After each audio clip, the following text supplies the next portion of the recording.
All right, past 6, and we can officially begin. Aritha, thanks so much for joining us on our special edition of Raw Spaces for Pride Month. Thanks, Joel, and thank you to Ro for having me and for having this conversation. You're very welcome. We'd also like to welcome our audience and thank you all for coming along with us on this journey, experimenting with this space. As you all know, Raw Spaces is a new feature, and across the world, people are only just learning how to use it effectively. This is actually my first space conversation, actually. The Correct, you were first time I'm saying. actually speaking in. Yes, you were saying you had joined some spaces before, but you hadn't come on as a speaker. Yeah, I usually take the option of just being a listener. There's something very comforting about listening to a space. Correct, and you Uh, can pick up so much information. yeah, it's a bit like listening to the radio. Correct, that's what I also thought. Mm. I'd just like to remind our audience that RO was the first media organization in Sri Lanka to host a Twitter space. And we've hosted the most while under lockdown, and that is only to say that we have learned a lot, as a result of which we've compiled a few guidelines, terms of engagement, if you will, that will help us manage this space better. We have tweeted those guidelines out. If you haven't seen the guidelines, I'd like to remind you that the interview hosted by Raw Media is primarily between Raw Media and the guest. However, as far as possible, we will open the discussion to the audience. We will take as many questions as we can, but we request you to keep your questions brief, respectful, and relevant to the topic. We'd like to remind you that it is not incumbent on the guest to answer. If the guest is not comfortable with the question or feel they would prefer to answer the question at another time on another platform, it is within their right to do so. As guests and moderators, Raw Media reserves the right to close the discussion without opening for questions, although we will take note of questions and try to incorporate any of them that are tweeted or DM'd to us during the discussion. We'd also like to remind you that the discussion between Raw Media and the guest will be live tweeted, recorded, and uploaded to our website and across all social. Thank you so much again, Aritha, for joining our Raw Spaces, and I hope you have a good experience. This is your first space as a guest. I'd like to kick off by asking you, Aritha, over the course of Pride Month, we've seen a number of politicians who have made statements condemning discrimination on the basis of sexual orientation and or gender identity, but very, very few have taken formal party positions and or actively work towards any change. Now, I'm sorry to begin with a political question, but I felt that this was rather important. How important is it for a political party to actively support, not just in terms of statement, but to actively support the LGBTQ A very plus pertinent community? question. It's a very important question, Roel, because at the end of the day, considering Sri Lanka's constitutional and legislative environment, we need political parties to endorse and be very supportive vocally, as well as from a practical perspective on LGBT rights. It is not enough that we have individual politicians from across the political spectrum who have openly supported LGBT rights and decriminalization specifically.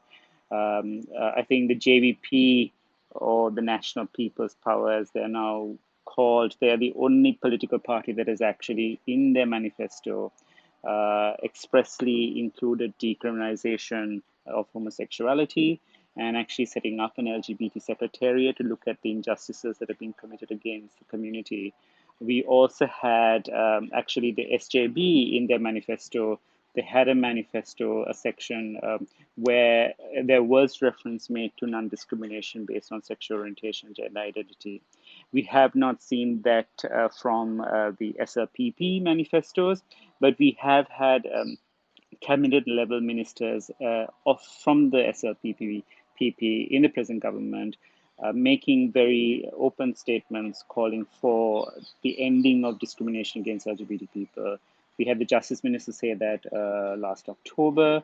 We also had the President make a tweet this March where he made a commitment to end discrimination based on sexual orientation, gender identity. But of course, we're a country which we've had, for years, we've had political leaders make very progressive statements on non-discrimination.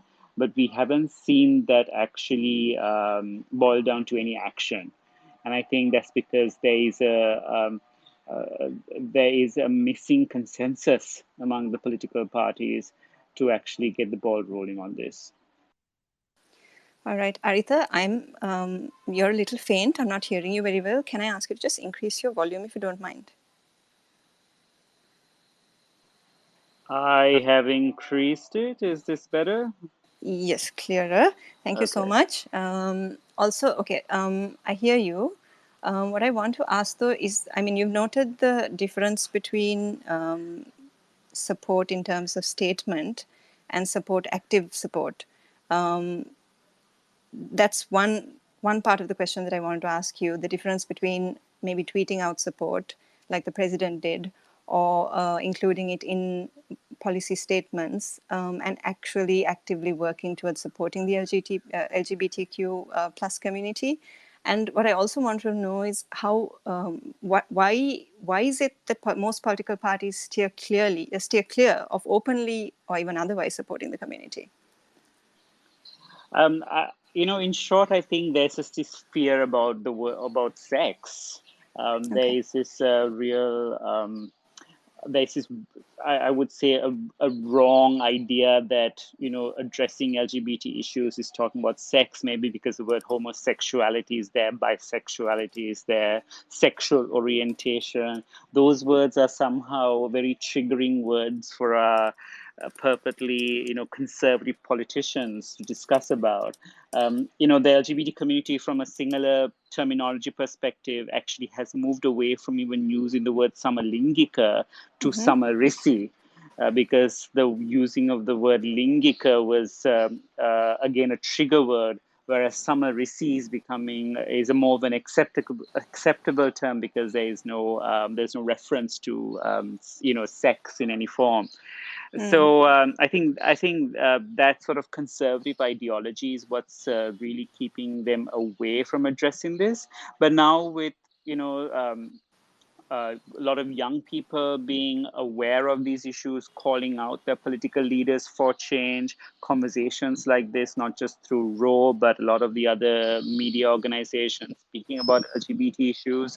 There is a normalization of the issue, and there is also, it's becoming increasingly palatable or acceptable for politicians to start speaking about it, because they're being made aware that this is actually not an issue about sex.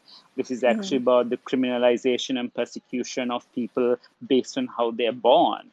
And I think more information being made available about the level of prosecutions, and also the global conversation, to realize that actually the world has really moved on, and the fact that we're holding on to these laws, which A, was imposed to us by colonial power, B, has really nothing to do with our own culture, and C, is causing an undue suffering and harm on our own people. There is that recognition now among politicians that they need to change it. I mean, there is some action happening. There is a penal code reform project led by the Justice Ministry and the Ministry of Youth that's happening right now. I am part of that reform process with some of my other colleagues working in the various rights sectors. And there is a level of commitment for decriminalization. Whether it actually end up in cabinet and parliament, of course, is something that's outside of our control. But at least the fact that political leaders have started the ball rolling in this area is a step forward. Yeah, I mean, it's really encouraging to hear you say that many young people are now engaging in these conversations, and the level of acceptance is increasing. And I also wanted to, I mean, I think it was you, speaking of the penal code and the reforms in that area. I think, if I'm not incorrect, it was you that highlighted the fact that homosexuality was technically not illegal in Sri Lanka. Am I correct? Yeah, I mean, it's the law itself doesn't really Mm, mention homosexuality or yeah, being gay. It's the yeah. way the law is implemented which has led to a practical criminalization. Correct, which leads me to like the main focus of my question, which was, there are I mean, a lot of people within this sphere and within the spaces also already know this, but just for the sake of putting it on record, because like I said, this will be recorded and shared across our other platforms. What are the other laws that are being used to oppress or target the community? Yeah. So the key that there are two pieces of provisions in the penal code, which is the main laws used against the community, and that's section 365 and 365A of the penal code. 365 of the penal code actually criminalizes what we'd call carnal intercourse against the order of nature. Between man, woman, and animal, actually. And Section 365A criminalizes gross indecency between anyone. So we really, so I mean, the law on a lay person reading it, it doesn't look like it's criminalizes homosexuality or bisexuality or being trans. But then to really understand how the law is enforced, we have to look at police records, we have to look at judgments, and we have to look at actually what do these provisions actually mean. So this part of our conversation, we're going to be talking about sex, and it's going to be fun. So I'm just going to go through with everyone here on this space on actually what have courts held carnal intercourse against the order of nature to mean. Okay. Now, originally, it was very clear that the intention of this law was to criminalize intersex sodomy, the offense of sodomy or buggery, which was seen as something which only two gay men could participate in. Right. And so judgments have held, yes, having intersex, whether it is between two men or a man and a woman, it's criminal. Then, of course, over time, the courts started evolving their judgments. Oral sex became also a criminal offense. When one court held that any form of sex without a reproductive purpose is a criminal offense. Okay. Because the only purpose of sex, as you all know, is just to reproduce and create children. And if you were having sex, God forbid, for any other reason than to procreate, that was a criminal offense. Of course, judgments like this started becoming problematic because it was now also affecting heterosexual people. And actually, what ended up was a lot more heterosexual people started being prosecuted. There were several cases of ex wives and ex girlfriends making complaints against their husbands, saying, my husband made me, I performed oral sex on my husband, and therefore that's carnal intercourse against the order of nature. And courts agreed. Courts said, yes, you performed oral sex. And there was this perception taken by courts and prosecutors that the person performing the oral sex was the victim, even if that person consented to it. Okay. And so what happened was actually heterosexual cisgendered men were ending up in jail for, effectively receiving blowjobs. And of course, that became a problem to the heterosexual rulers because the purpose of this law was actually to throw gay men behind bars. And so the court said, actually, you know what? Oral sex is now okay as long as it leads to natural vaginal sex. Right. So pretty much, if you got a blowjob and you ejaculated, that's a criminal offense. But if you got a blowjob and you went on to have natural vaginal sex with a woman, that's okay. You know, I mean, this is absurd. This is like Yeah. a gross interference into what two consenting adults are doing. It is not the business of judges or the police about whether two people are ending their sexual activity at foreplay and whether they're going to progress to have full, vaginal intercourse with the intention of having children. Then we also had other judgments which said, thigh sex. In boys' schools, we call this gal kapanawa. The court said, putting your penis between someone's thighs was also intercourse. And because you can't possibly have children that way, that was criminal. And then there was a really another absurd judgment which said a mutual masturbation was also fell into this category, because when you masturbate someone, your hand in a circular motion forms an orifice, and that's intercourse. And clearly, you cannot have children if you're masturbating someone, and therefore it's intercourse against the order of nature. So, really, really outrageous interpretations of this law. But its overwhelming use has been used against LGBT people, primarily gay men and trans women, because it's an easier conviction to seek for police, because they know, okay, two gay men, they're definitely not capable of having children if they're having sex, and therefore they're easy to prosecute. And that's a position that has been taken. It happens in Sri Lanka. There are a number of cases I'm involved in where gay men are being prosecuted and trans women are being prosecuted under these provisions. Right. So, Aritha, speaking just of decriminalization homosexuality, I mean, the LGBTQ plus rights movement has worked towards this for like, what, 25 plus years. Are you all any closer to changing this? I think we are closer, especially with the Penal Code Reform project that we've started. Over the last 25 years, a lot of incredible organizations laid the groundwork for where we are today.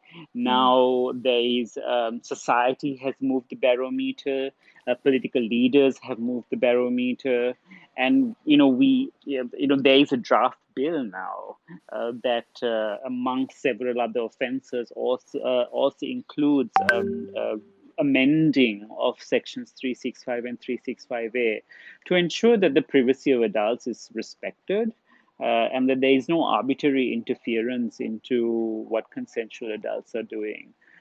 So that is there on the cards, and it's probably the first time that there is a bill that's ready to show that, okay, this is what needs to be done.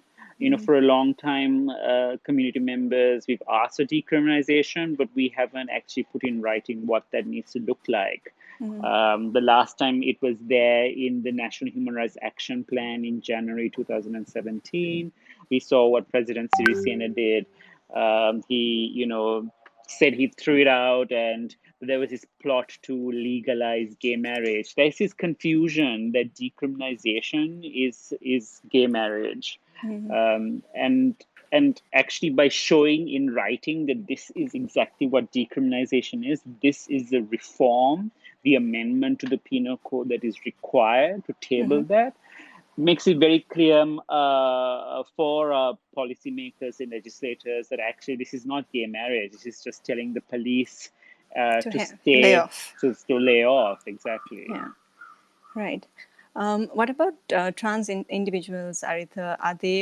Will they also be protected by this bill you're speaking of? And what specific obstacles do they have to deal with?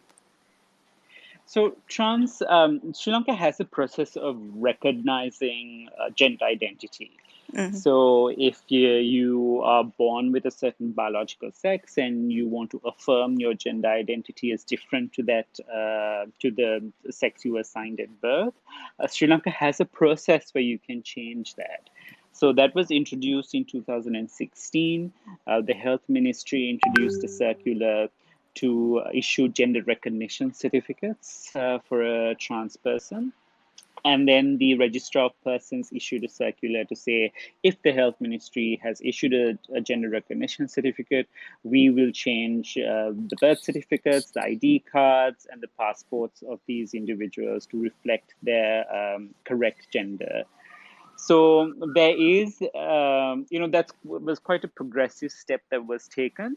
And it was very interesting that it wasn't done through a legislative process. And Sri Lanka is quite unique in that a lot of countries which actually introduced the gender recognition process actually had extensive parliamentary debates on it and had to pass legislation. But we did not take the legislative route. We took a much faster, less controversial route. But because it was only done through a circular, it risks being, overturned much more easily than as if it was an act of parliament. So we are now working actually with the National Transgender Network in drafting a transgender protection bill, which will put into law the process of gender recognition and also certain provisions to prohibit discrimination against transgender persons. Right, because So, even, sorry, go ahead. no, no, no, go ahead. I was going to say, because even the amended birth certificate for trans individuals, from what I know, it simply says that there's a change, but it does still impact them in terms of employment or just stigma and stuff like that. So there's still more work to be done, right? Of course, 100%. A problem with the change to the birth certificate, which the trans community is dealing, has to endure, is that it shows an amendment has been made to the gender identity. Instead of issuing a fresh new birth certificate with their correct gender identity. And that means that actually, if they have to submit these certificates to whether it's a job interview or what other cause, they have to be there forcefully outed. And many members of the trans community, they don't want to be outed as such. They have a gender identity, and that is that. Yeah. And the trans community is, of course, subjected to very high levels, disproportionately high levels of violence and discrimination. There is an Equal Ground report which has shown. I know the 2017 report had it about 50% of actually the wider LGBT community, including the trans community, were either dismissed from their jobs or were denied employment because of their gender identity or sexual orientation. I know Equal Ground has released a new updated report. I haven't seen those updated statistics yet, but I don't expect them to be that much better. Okay, Aritha, usually at around this point in the interview, I do open it up for questions. So as always, I will ask our listeners if anyone here on this Twitter Spaces wants to talk to Aritha, pose a question to him. You can do that now. As you know, you just have to hit the mic button on your left hand, and you will fall into the queue. After which you will be allowed to speak.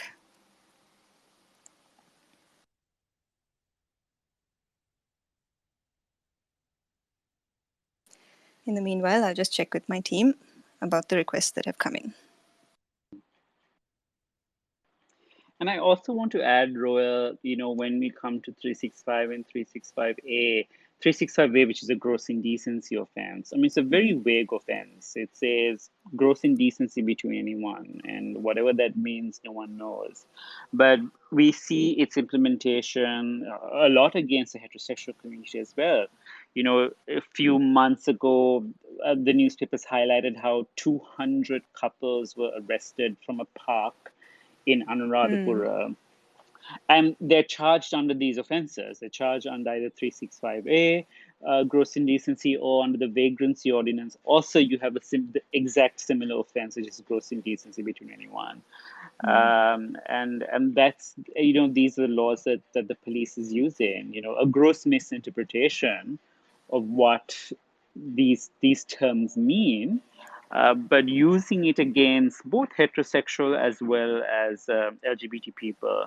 There was another case which happened in Buttala a few months ago, where a young couple, cisgendered, heterosexual, one was 24 years old, one was 21 years old. They had hired a private hotel room, and they were performing a sexual act on each other. And I think a nosy neighbor saw it through the window and complained about these consenting adults having sex in a private bedroom, and they were arrested. They were subjected to forced sexual health screenings, and there was a case against them for under these same provisions which are used against LGBT people. Aritha, how often are cases actually filed against, filed, or most of the time are these just used as intimidatory or tactics for humiliation and shame or anything else? Is there that aspect to it also? The vast majority of the time it's used for humiliation, for harassment, to get bribes, threats, blackmail. That's the vast majority of the time. But there is a significant number of prosecutions which are led by the police. Right. Last year, I pro bono lawyers are involved in about nine gay men being prosecuted for homosexuality. When we look at police reports, we know that in 2017, about 33 gay men were prosecuted for homosexuality. When we look at police crime statistics report, they have bunched in homosexuality offenses together with grave sexual abuse. So we don't know how to differentiate between one or the other. But there's about 700 arrests every year for the unnatural sex offense. And so, that's quite alarming. Yeah. And And do you, sorry, do you know what the breakdown is in terms of like, Colombo and the rural areas? Is it less in Colombo, more in Colombo? How does that? There is no real breakdown. That's again information which at least we are not privy to.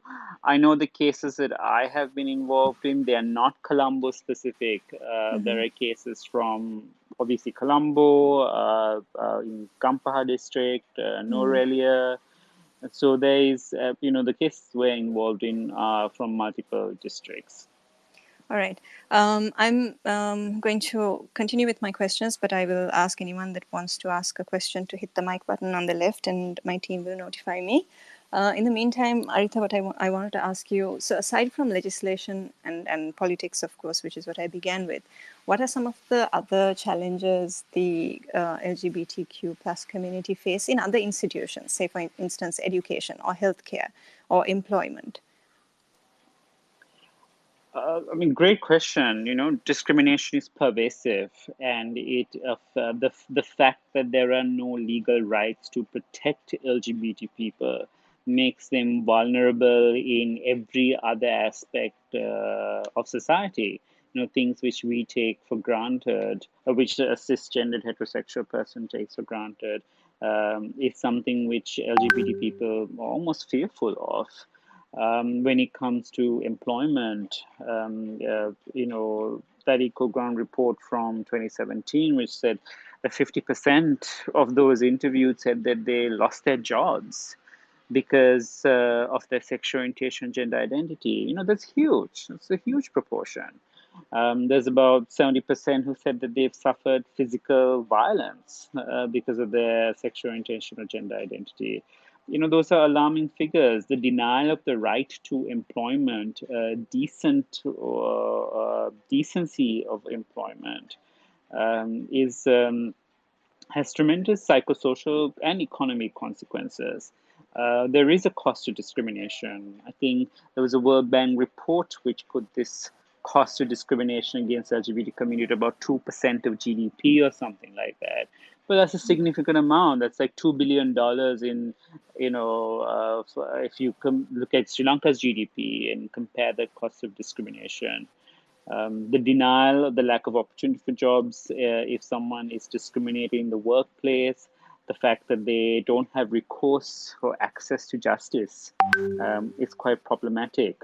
If LGBT people become victims of everyday crimes, they are fearful of actually making a complaint to the police because they're at risk of their sexual orientation being used against them, instead of actually the police prosecuting the real criminals. So there are, several avenues like that which affects them, and there's a lot that corporates themselves can do to address this. Something as simple as introducing a non-discrimination policy, an equal opportunity policy, which expressly includes sexual orientation, gender identity, ensuring your employees are aware that there is this policy, educating and training them on non-discrimination for LGBT people. I had a call, I had a panel discussion with the London Stock Exchange Group here in Sri Lanka a few days ago. And I said, something as simple as, writing a letter together with other corporate leaders to our political leaders to say, repeal these laws, end this persecution. A one paragraph letter can have so much impact in making not only the workplace safe for LGBT people, but also the country safe for them. Right. Aritha, we have Andrew on, who has been made a speaker. Andrew, do you have a question for Aritha? Yeah, hi, Aritha. I just wanted to quickly ask.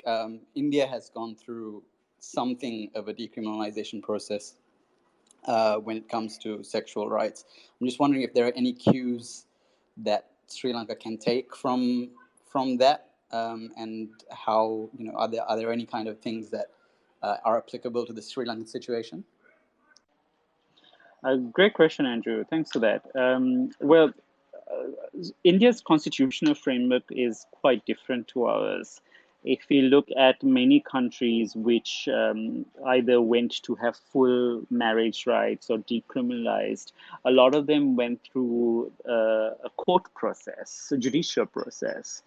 Unfortunately, in Sri Lanka, even though we do have a fundamental rights chapter, there is Article 16 of our fundamental rights chapter, which says that any laws which predate the Constitution and which violate the fundamental rights chapter, that those laws will still take precedence over the fundamental rights enshrined in our Constitution. That article pretty much makes our fundamental rights chapter useless because most of the laws we have that violate our fundamental rights predate 1978. Most of them come from the colonial era. And these laws, which are used against LGBT people, are from the 1800s. In India, you have judicial review of legislation. In Sri Lanka, because of Article 16 and Article 80 something in our constitution, courts cannot review the constitutionality of a law once that law is passed. Laws can only be reviewed for their constitutionality at bill stage. So, we've seen that here in Sri Lanka, a lot of people challenge laws at bill stage. They have like 1 week or 2 weeks to challenge a law for their constitutionality. But once that law is passed, even if it violates your fundamental rights, there's nothing the courts can do. And this provision is especially grossly unfair for laws that were passed before 1978. There is no way that we can reform these laws otherwise than going to our parliamentarians and asking this bigoted bunch of 225 people, well, most of them are bigoted, to change these laws.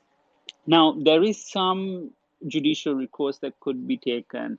In 2016, for example, there was a case which went all the way to the Supreme Court, and that was in respect of two gay men who were being prosecuted for homosexuality, for gross indecency, but actually it was in public. It was one police officer who was caught performing oral sex on someone else in a public car park. And they were convicted of their offense, and they appealed the sentencing of this conviction because I think they were sentenced for 10 years or something like that. And they appealed the sentence, and this appeal went all the way to the Supreme Court. And the court actually raised this issue with the law.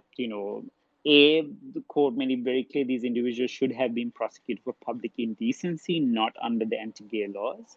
And the court also said, look, in this day and age, should we still be having laws which are interfering into what two consenting adults are doing?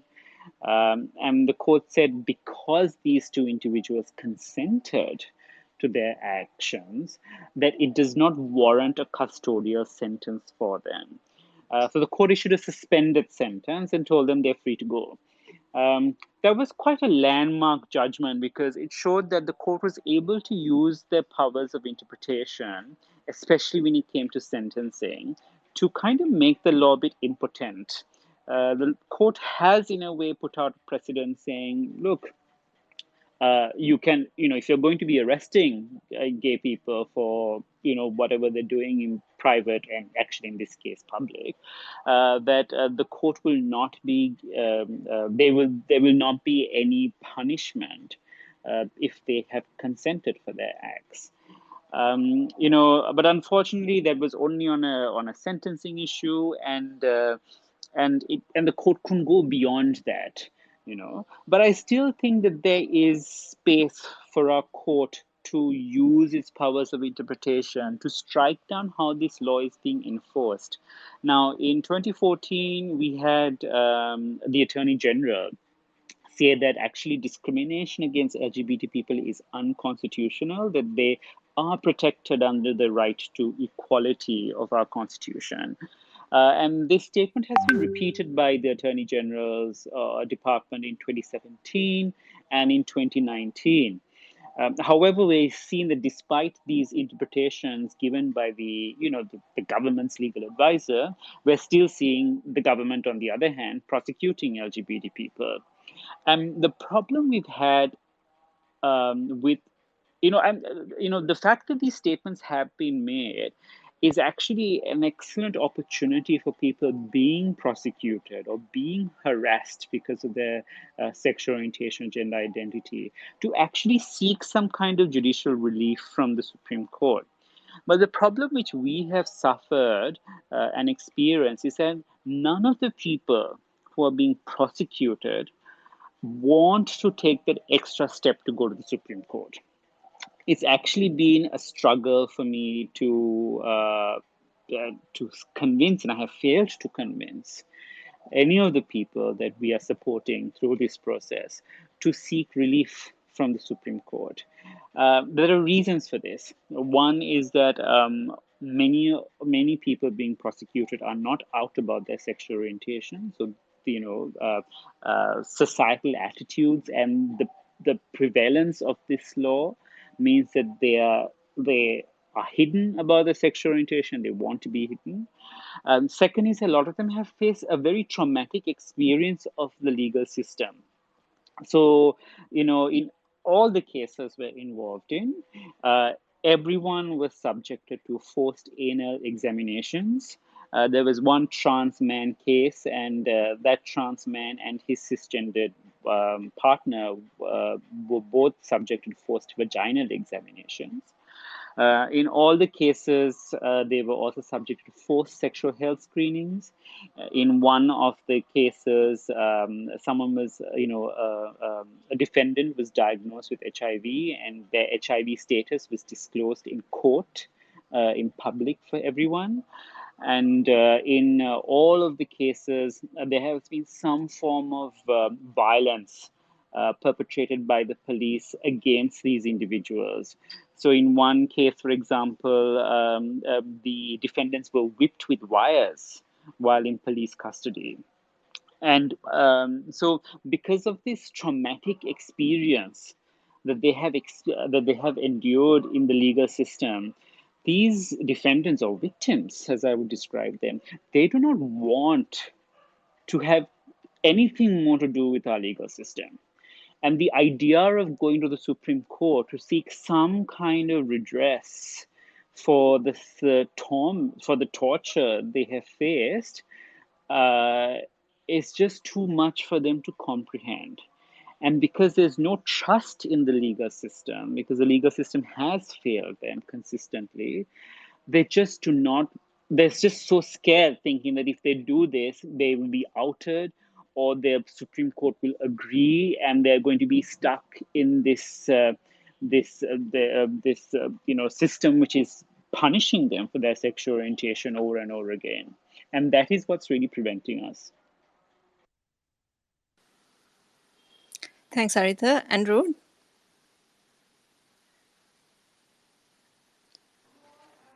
Yeah, thanks, Aritha, for that very detailed answer. Thanks, Roy. Great. We also have Tehani Aritha, who has a question for you. Hi, Aritha. My question is really about violence during the lockdown. We've heard particularly about this rise in domestic violence, particularly violence against women. And I'm wondering if you could share what has been the experience of the queer community during lockdown, particularly, with regards to safety in their homes. We know this is a big issue. And what, if any, has been kind of like, what is the recourse? Like, have can you turn to the state? Where can we go? What are the kind of solutions when there is violence in your home during a curfew? Thanks, Tehani. A very pertinent question. As you rightly pointed out, the queer community faces a lot of violence at home. Unfortunately, for many of us, the home is not a safe space because it's for most of us, we're not accepted by our families. Homelessness in the queer community is extraordinarily high. So, many of us seek acceptance through other members of our community. And the lockdown has meant that we've not been able to have that access to the safe spaces. And we've been forced to live in unsafe spaces, which don't allow us to be who we are, and also who violently reject us. So we've had cases. There was one case where there was a girl, a female queer member who was being subjected to torture by her family, including being she was being attacked by a hammer by her father, and her father was, showing his penis to her and saying, don't you like this? And there was a very awful form of violence, and we had to wait till things had relaxed in order to take her out from that and find her a safe home, and then rehome the individual. I mean, there's very little, unlike, of course, we saw the enormous amounts of domestic violence against women that was happening during the lockdown. But at least for women, it's not a crime to be a woman in this country. And there's some recourse to justice, even though we have a very insensitive police and a legal system which does not favor women. There's still that ability to call, you still by law can bring the police, and there's some obligation for them to rescue you or protect you. For LGBT people, it's just not there. Calling the police to say that your parents are hitting you or your brother is hitting you because you're gay, the police will probably agree with it and will probably use it as an opportunity to lock you up too. Right, so there's no opportunity for safe spaces during the lockdown. Another thing which we actually experienced during the lockdown was what I would call a criminal ring. Basically, there's this YouTuber called Heshita Bulat Sinhala or someone, and he started releasing YouTube videos where he was outing LGBT people in these videos. And then he formed a WhatsApp group, which me and several other members of the community, we also joined to monitor what was going on. And this WhatsApp group had about 250 people. And it was all about identifying LGBT people through their social media accounts, trying to find their addresses and contact details, sharing that, and then planning and plotting to harm them once the lockdown was over. And during the lockdown, a lot of these people also started sending messages through social media accounts at these identified LGBT individuals and threatening them. And it was a very precarious situation because there were a number of these individuals the queer individuals who were at their homes who were not being accepted, and the home wasn't a safe space for them. And now they're getting threats, death threats, from individuals outside waiting for the lockdown to finish, so that they could be physically harmed once they were able to leave their homes. And in this particular case, we recorded this evidence. We went with one of the victims who was out about his sexual orientation, therefore was less fearful. We went with one of the victims to the CID in Colombo, to the cyber crimes unit, with two lawyers. And the cyber crimes unit of the CID refused to take down the complaint. He spent a whole day there trying to convince them. And their ground for refusal was that if they took down this complaint, that there was a gang of 250 people threatening to kill identified LGBT individuals. The police's position was that if they took down their complaint, that it would come across as if the police were supporting homosexuality. This individual actually pleaded with the police officer and said, "Don't see me as a gay man, see me as a human being." And still, they refused to take down the complaint. That is the level of injustice and the lack of access to justice that LGBT individuals face. This is a very, very good example of it. We then proceeded to file a complaint with the Human Rights Commission, but of course, to this date, we have not heard anything back. Thanks, Aritha. Tehani, does this answer your question? Yes, thank you. Thanks, Tehani. And Aritha, I'm incredibly sorry to hear about this. I don't think we have any more questions. However, I will move over to our interview again. One of the questions I had actually was what the pandemic and resulting restrictions, what impact it had on advocacy, and what the most pressing needs of the community were at this time. But I think we've understood that physical safety is one of them, and probably the most primary. Is there anything else that would be that we'd need more? Yeah, I mean, the trans community had a lot of issues with identity because even the gender recognition process in Sri Lanka, you have to meet with a psychiatrist, you have to have several meetings with the psychiatrist. There are only few psychiatrists who are able to issue the gender recognition certificate. And also, you've had to have lived in your gender identity for a while before you can have your gender recognition certificate. So it means that there is a significant number of trans persons who are living their affirmed gender, but whose identity documents is not correctly identifying that gender. And that has created problems for the trans community because they're seen as, pretending to be trying to pass off as someone else. And, police have been using certain cheating by impersonation provisions in our penal code to actually prosecute trans persons for this. Trans persons also have been unable to access, hormone therapy or treatments, again because of lockdown. So Right. that's something which the trans community has endured. Right. Aritha, I also wanted to ask the community, like the LGBTQ plus community, like any other, contains multiple layers and intersections, particularly with religion, ethnicity, language, geography, even. And while maintaining a collective movement is important, it's also important that initiatives that cater to specific subsections are also looked at, right? I mean, I don't need to give you an example, but just for the sake of example, Tamil-speaking members of the LGBTQ plus community in the north and east, their needs would be very different to, say, a Muslim, even if Tamil-speaking, a Muslim member of the LGBTQ plus community.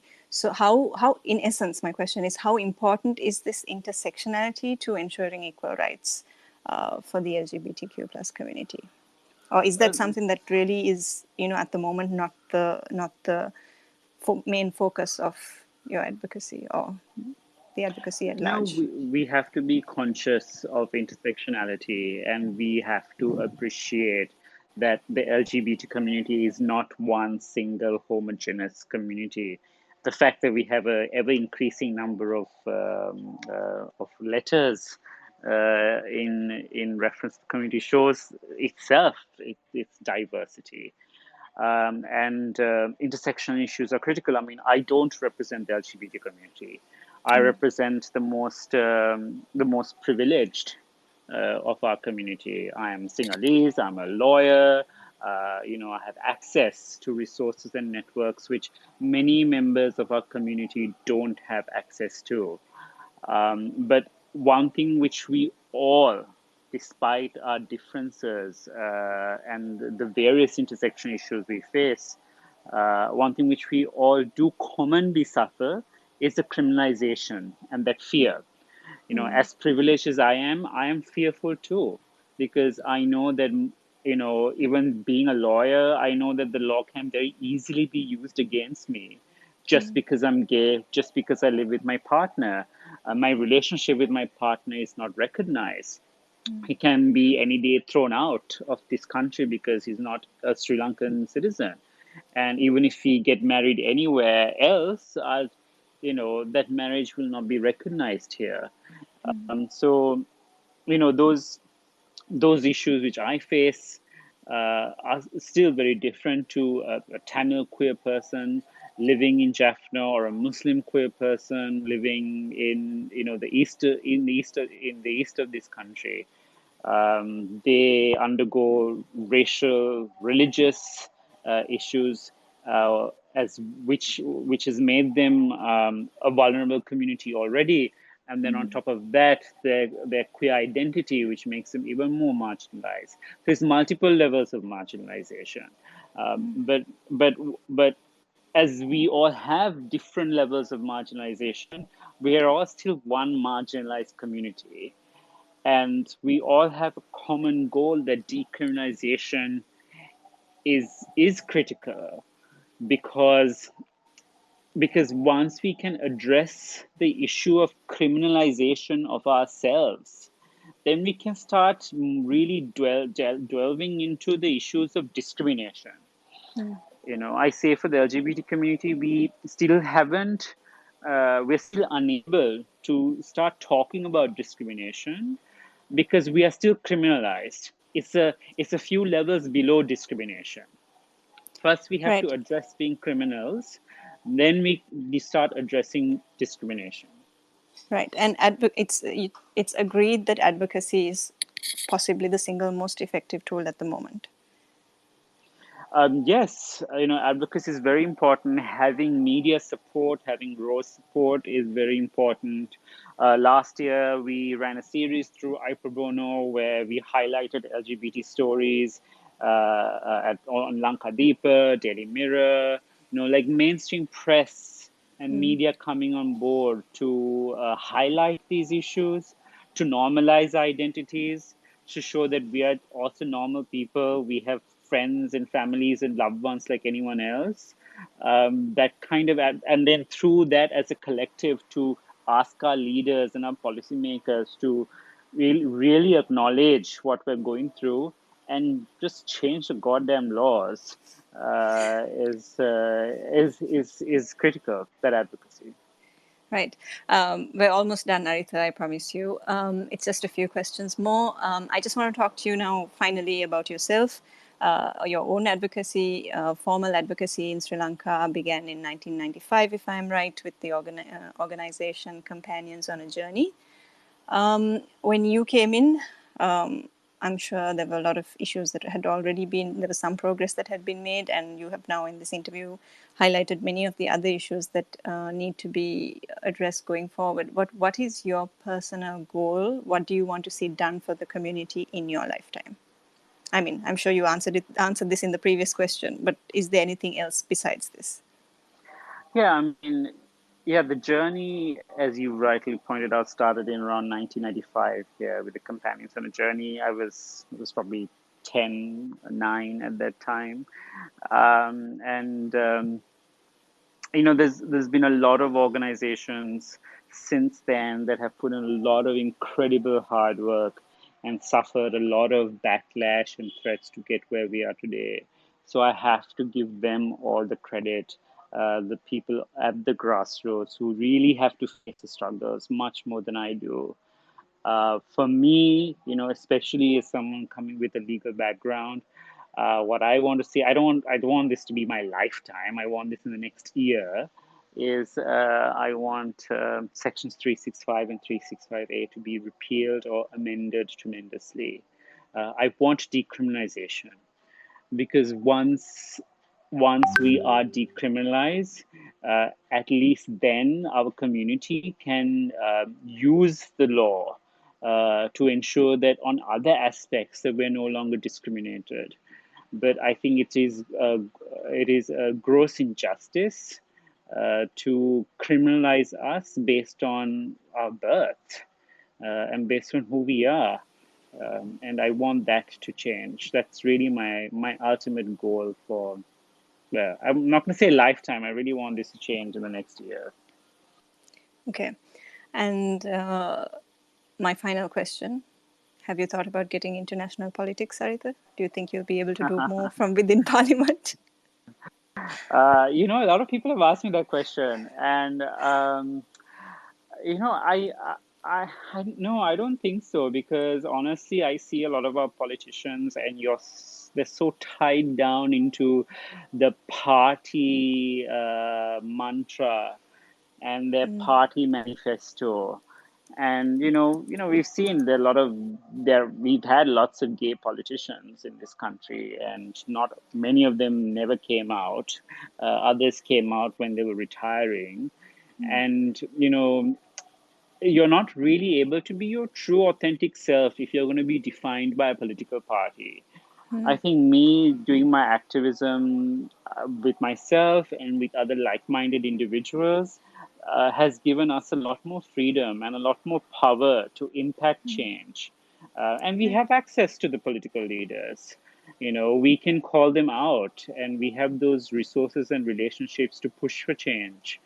But it gives me a lot more freedom and a lot more ease of mind that I am not inside some political party. But who knows? Watch this space. Correct. Can't tell. Yeah. Thanks so much, Aritha. Really interesting, enlightening conversation. Learned so much. It's always good to touch base. And thank you to everyone else who was on our space. We hope you learned something new. And yeah, Thank you very much for having me. not at all. All right. Have a good evening. Thanks everyone for listening. Bye. Bye.